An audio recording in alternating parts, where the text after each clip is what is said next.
Looking a little further into our electrical service, this is the inside of a meter base.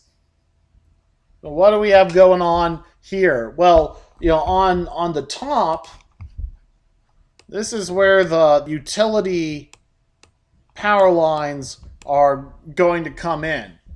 And this is a nice big open space. So some utilities will allow you to tap onto their conductors inside the box when you have a big open space like this. Others don't.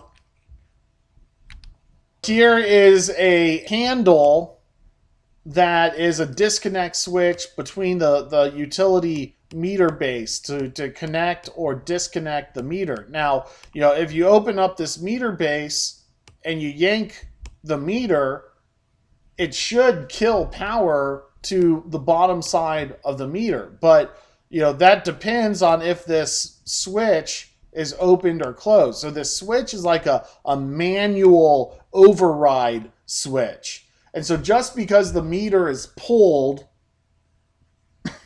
does not mean that power is dead to the property. You could have this box be open and that switch down and it still be live. So verify whenever you're working inside this stuff. And now we have some terminals. And this is a double barrel terminal. This is a single barrel terminal. With this double barrel terminal, we got two sets of parallel conductors. For this single barrel lug, we only got one set of conductors.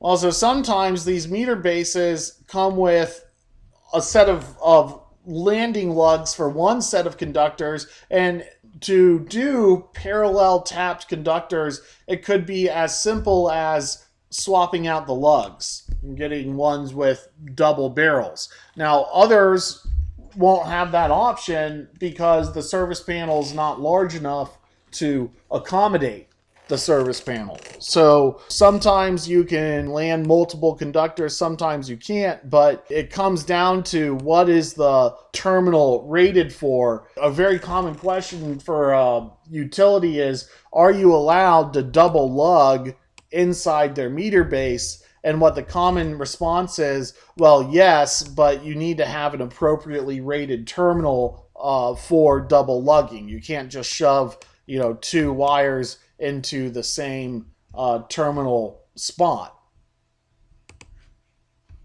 Here is a panel that is actually going to break it into perhaps two 200 amp services, where you might have a 200 amp breaker going into the home, and you might have a 200 amp breaker coming in and feeding individual breakers, which might even go off onto its own 200 amp sub panel as well. Here we have grounding lugs. This might be where the ground connection is made to the neutral. So the building's neutral may be coming in here, and then we're landing our equipment ground conductor elsewhere.